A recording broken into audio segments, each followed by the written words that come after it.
एक पेशेंट आया था, उसके पैरों में और उंगलियों में दोनों सब सुम हो जाते हैं, कोई सेंसेशन नहीं, कोई सेंसेशन नहीं। वो कुछ टच करे उसको पता नहीं, वो चले जमीन पे तो उसको पता नहीं कि क्या टच हो रहा है क्या टच नहीं हो रहा है। बहुत सारी दवाइयां करी, सर्कुलेशन प्रॉब्लम किसने बोला न्यूरोलॉजिकल इश्यूज है, नर्व रिलेटेड है, किसने बोला कि सर्कुलेशन रिलेटेड है। बहुत सारे एक्सपर्ट्स को मिलके आया।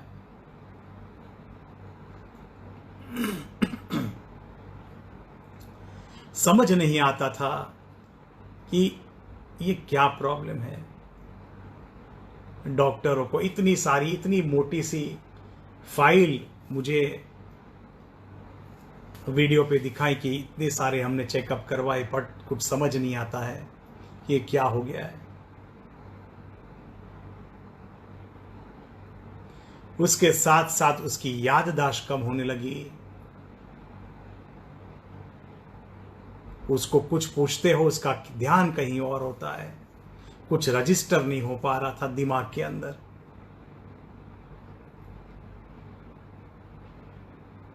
मैंने पूछा कि ये कब से है, बोला थोड़े सालों से है।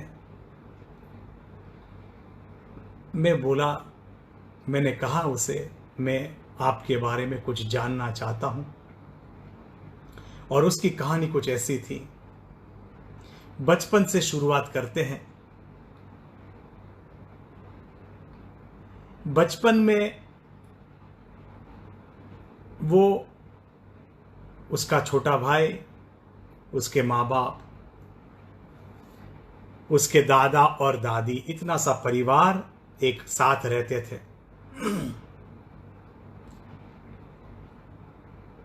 छोटा बेटा सुंदर दिखता था, गोरा सा था, ये थोड़ा श्याम था। तो छोटा जो भाई है उसका, जो कोई भी जिद करे और माँ बाप उसको समझाते थे कि नहीं तू एक काम करना, तू छोड़ दे, तू उसको करने दे, ये छोटा है ना, तू तो बड़ा है ना। दोनों भाई के बीच में 1 साल का 1.5 साल का कुछ एज डिफरेंस, और 1-1.5 साल में तो जैसे वो कितना बड़ा हो चुका है। और वो एक ही चीज बोलता, कोई बात नहीं, ठीक है, हाँ हाँ जरूर। उसको जो भी कार्य सौंपते हैं उसकी एक ही बात होती, जरूर कर दूंगा, जरूर हो जाएगा, हर चीज में हाँ हाँ। 1-2 बार कोशिश करी लेकिन घर का जो माहौल था वो खराब होता गया। कभी कभार आईने के सामने बैठकर अपने आप को देखता और एक ही चीज बोलता, अभी मैं भी तो बच्चा हूं ना, मैं भी छोटा हूं, कोई बात नहीं। फिर वो पाउडर लेता और पाउडर थोड़े बालों में डाल देता, ऐसे पाउडर, और बाल जैसे सफेद दिखे, बोलता नहीं मैं तो बड़ा हो चुका हूं, मेरी तो बहुत जिम्मेदारी है, मेरी रिस्पॉन्सिबिलिटी बहुत है, मेरी ड्यूटी बहुत है, मुझे तो सब कुछ करना है ना, कोई बात नहीं, छोटा तो मेरा ही भाई है। बचपन तो ऐसा बीता, स्कूल में जाना शुरू हो गया। स्कूल में जाने के बाद भी सेम टू सेम, सब दोस्तों में अपना स्थान बनाने के लिए, जो दोस्तों में भी लीडर जैसे होते हैं थोड़े, तो वो जो भी बोले हाँ अभी कर दूंगा, अरे नहीं नहीं बस सही बता रहे हो, अरे रात को बोलते थे दिन है या दिन को बोलते थे रात थे, तो वो उसमें भी हाँ बोल देता था।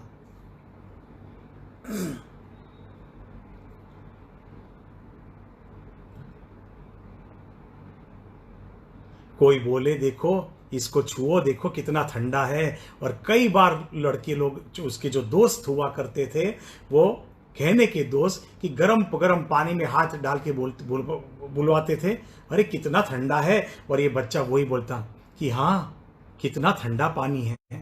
घर जाके रोता क्योंकि हाथ जल जाते थे उसके। हर चीज, हर लम्हे, हर मुकाम पे वो झगड़ा करना नहीं चाहता था, क्वारल्स पसंद नहीं था, फाइट पसंद नहीं थी उसे। और वो समझ चुका था कि अगर मैं, जो कोई सामने वाला कुछ भी बोलता है और उसके अगेंस्ट बोलता हूं तो फ्रिक्शन होगा। फ्रिक्शन के बाद झगड़े, और झगड़ा उसको पसंद नहीं था।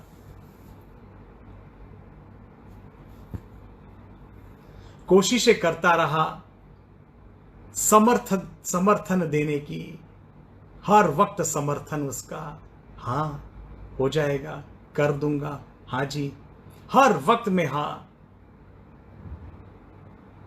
और कभी कभार रात को अकेले बैठ के सितारों के सामने देखता, कोई बात नहीं, एक दिन मैं भी चमकूंगा, मैं भी चमकूंगा।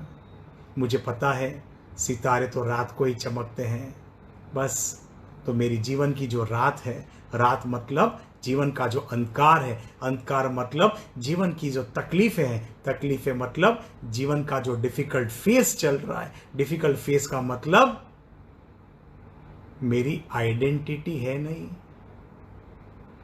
मुझे नहीं पता मैं कौन हूं, बस उतना मुझे पता है कि मुझे सब कुछ शांति से निपटाना है। मुझे जहां पे जाऊं वहां शांति रखनी है। ये स्वभाव के साथ बड़ा होता गया। शादी के लिए लड़कियां दिखाना शुरू करे, उसको पता ही नहीं कौन सा प्रश्न पूछना है, और हर वक्त यही प्रश्न पूछता, अरे तुमने सांप सीढ़ी खेली है? लड़की सोचती ये कैसे प्रश्न पूछता है।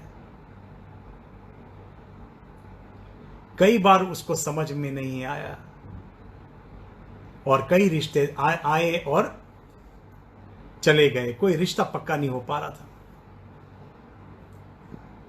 अभी जो सबको खुश रखने के लिए सब चीज में समर्थन देता गया, और एक लड़की आई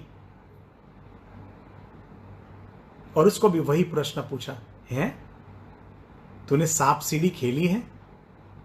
और लड़की ने बोला, हां मैं तो अभी भी खेलती हूं। दोनों की शादी हो जाती है, दोनों की शादी हो जाती है।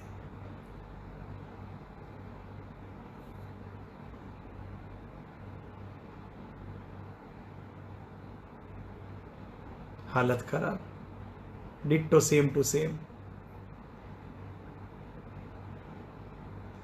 तो हर चीज में समर्थन देने वाला पति और हर चीज में समर्थन देने वाली पत्नी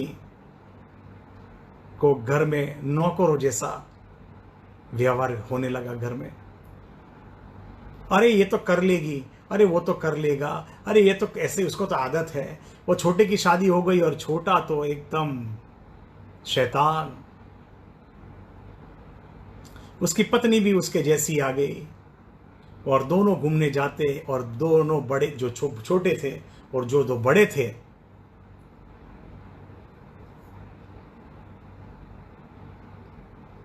घर के अंदर, और एक ही चीज बोली जाती, अरे कोई बात नहीं ना, उनको तो आदत है घर में रहने की, अरे उनको घर के अंदर ही अच्छा लगता है, अरे उनको तो कोई प्रॉब्लम नहीं। मतलब they were, both of them were taken for granted.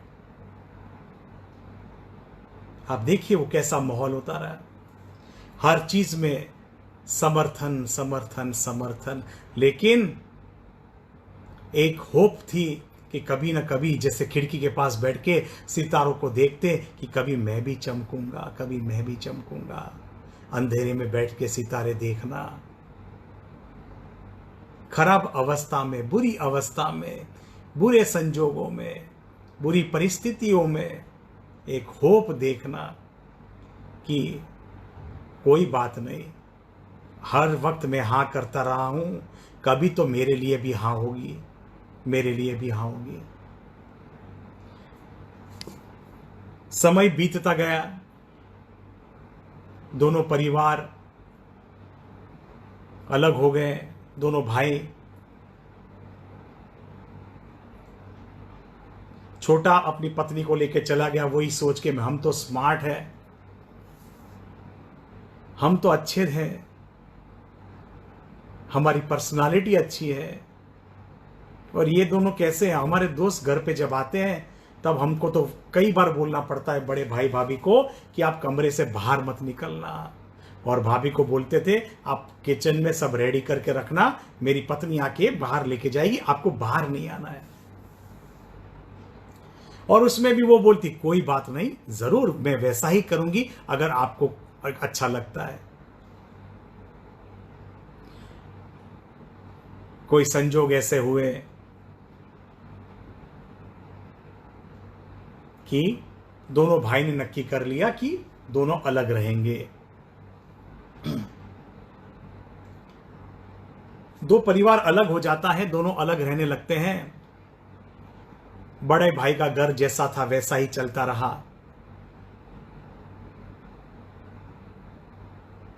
वैसे ही चलता रहा। और छोटे का घर देखो तो कोई दोनों में से कोई भी काम ना करे, गंदी अवस्था में घर, लेकिन दोनों पार्टी एनिमल, बस बाहर घूमते रहे, पार्टी करते रहे, घर में तो कोई स्थान ही नहीं उनका। दोनों के घर में बच्चे हुए, समय बीतता गया।